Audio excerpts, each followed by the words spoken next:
बिस्मिल्लाहिर्रहमानिर्रहीम। अच्छा, आज का जो हमारा टॉपिक है वो है जी lecture number 23 as you can see and the topic is BRS. मैंने शॉर्टकट फॉर्म में लिखा हुआ है BRS means bank reconciliation statement. First of all I am going to tell you कि बैंक रिकॉन्सिलिएशन स्टेटमेंट क्यों बनाते हैं।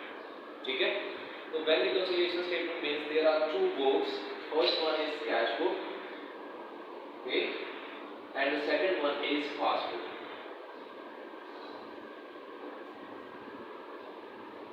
दो नाम मैंने लिखे हैं, पहला नाम है जी कैश बुक, दूसरा है पासबुक। कैश बुक जो होती है वो कस्टमर प्रिपेयर करता है, इसको पहले क्लियर करें।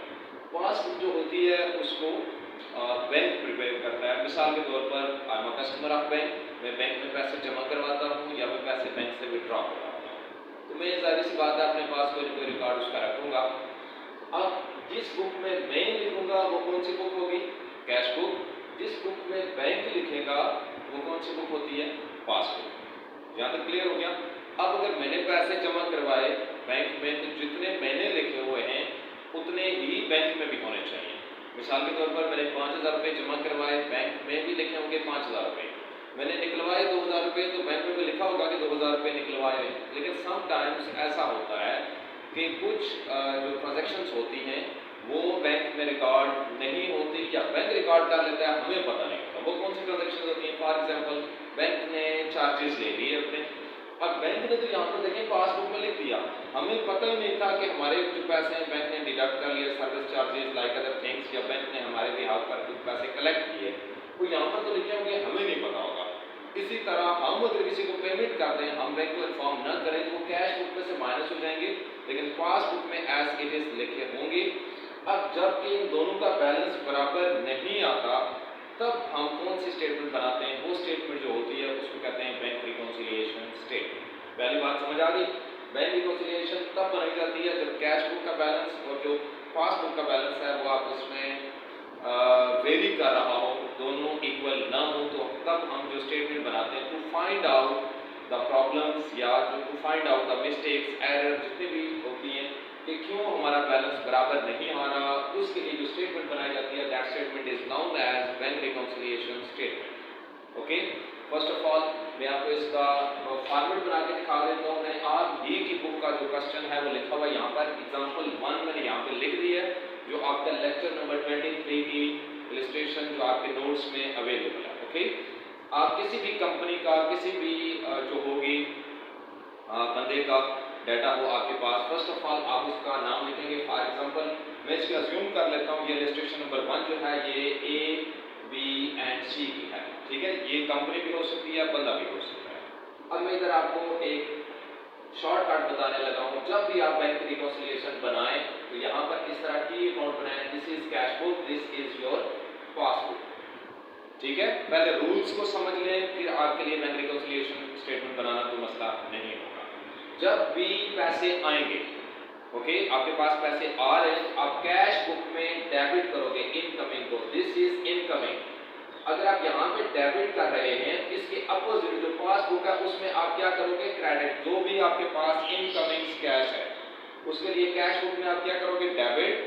पासबुक में आप क्या करेंगे? क्रेडिट साइड पे लिखेंगे। ठीक है, और अगर पैसे जा रहे हैं, आपकी अकाउंट से पैसे निकाले जा रहे हैं या आप खुद किसी को पेमेंट कर रहे हैं, कैश बुक में से आप उसको क्या करोगे? क्रेडिट, और पासबुक में से आप उसे क्या करोगे? डेबिट। ये अपोजिट वे में काम करती है, इसको ज़हन-नशीन कर लें। ये जी अकाउंट्स बना लें और हमेशा कैश बुक इधर लिखेगा, पासबुक इधर लिखेगा, यू नो कि आप इसको चेंज कर दें, ये खराब हो जाएगा। ठीक है, अब मैं आपके सवाल को हल करने लगा हूँ। अच्छा, एक और चीज़ सॉरी मुझे याद दिला, आपको क्वेश्चन में या तो कैश बुक का बैलेंस गिवन होगा या फिर आपको पासबुक का बैलेंस गिवन होगा। क्लियर? इस इलस्ट्रेशन में देखें तो कैश बुक का बैलेंस आपको गिवन है, पासबुक का बैलेंस आपको नहीं गिवन। ठीक है, हम इससे स्टार्ट करेंगे। हो सकता है आपको क्वेश्चन में पासबुक का बैलेंस गिवन हो, तो जब आप क्वेश्चन को हल करेंगे, अगर तो कैश बुक का बैलेंस गिवन हो, एट द एंड जो बैलेंस आएगा आप उसको पासबुक का बैलेंस कंसीडर करेंगे।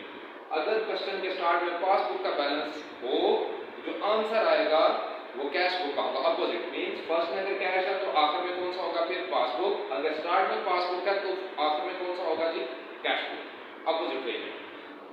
क्लियर? मैं इस क्वेश्चन को सॉल्व करने लगा हूँ, साथ साथ में आपको रूल्स भी बताऊंगा जो कि आप लोगों ने सीखने इसकी सबसे पहली चीज आपने इस बंदे का नाम या कंपनी का नाम जो भी नेम है जी, इसमें हमने रखा है ABC।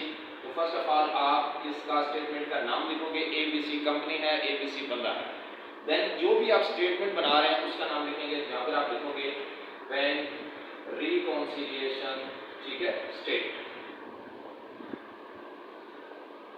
पहली चीज टाइटल, फिर स्टेटमेंट का टाइटल, और उसके बाद जिस अरसे की बनाने जा रहे हैं। For example at this moment we are going to make the bank reconciliation statement for the year end date 2022। आप यहाँ पे लिखेंगे एज ऑन 31 दिसंबर 2022, जिस भी अरसे की बना रहे हैं। ले तीनों चीजें। उसके बाद there is no hard and fast rule. आपकी बुक में जो मेथड है वो भी ठीक है, मल्टीपल मेथड्स होते हैं एक क्वेश्चन को सॉल्व करने के। तो मैं अपना एक सिंपल सा मेथड आपको बताने लगा हूँ, आप इसके थ्रू भी क्वेश्चन को हल कर सकते हैं and I am sure that आपके लिए ये आसान होगा, ठीक है। अब इसके बाद आपने जस्ट एक लाइन लगाई, here you can see,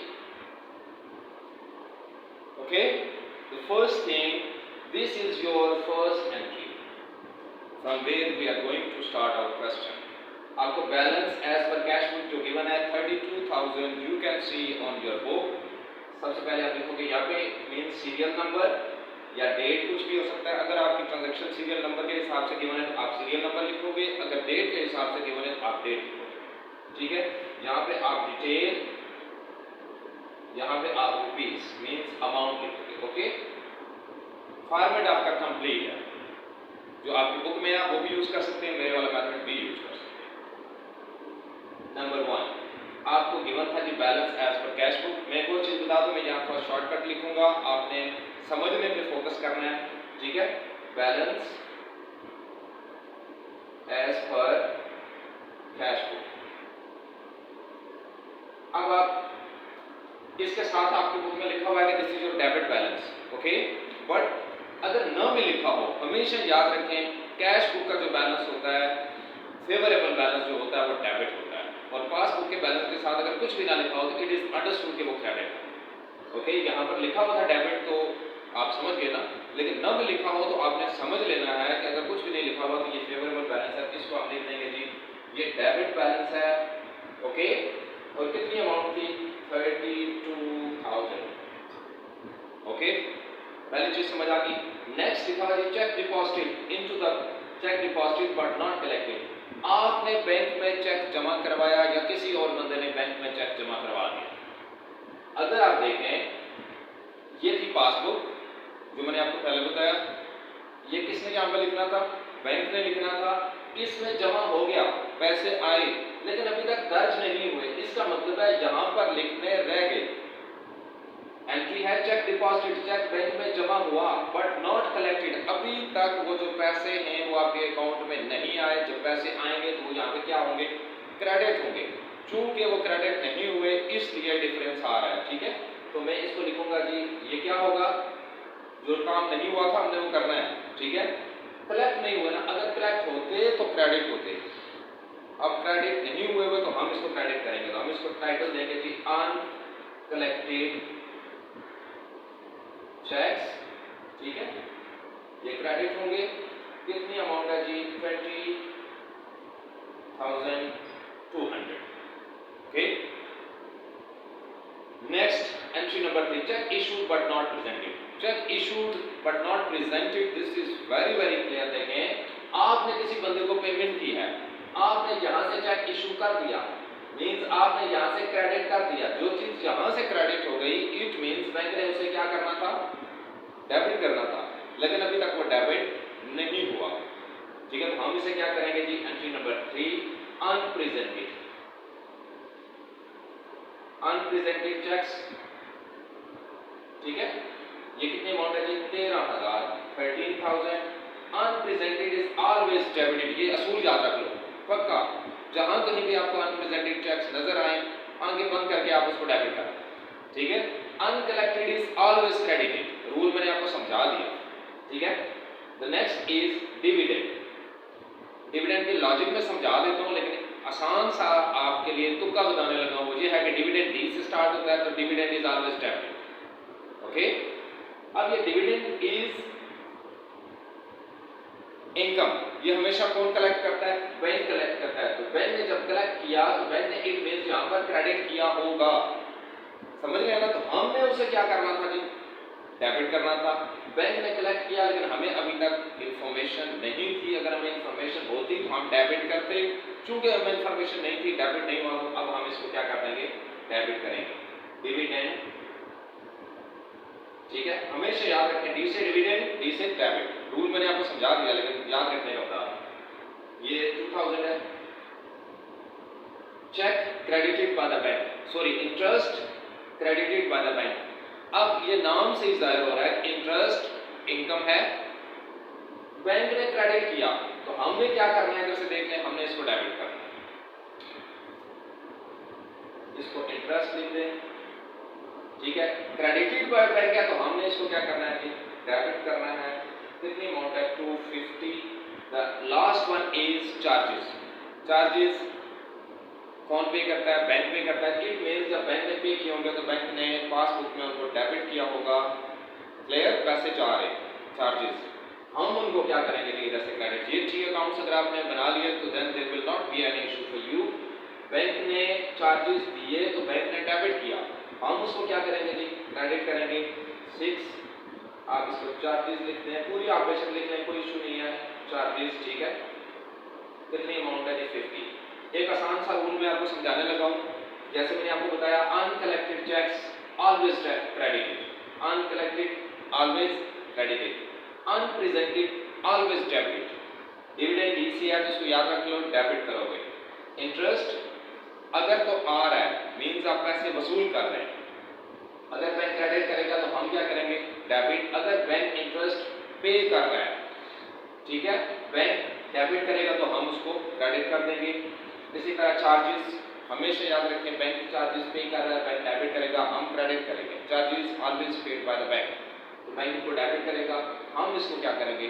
credit करेंगे। सी से याद रख लें, आसान सा रूल है, ठीक है।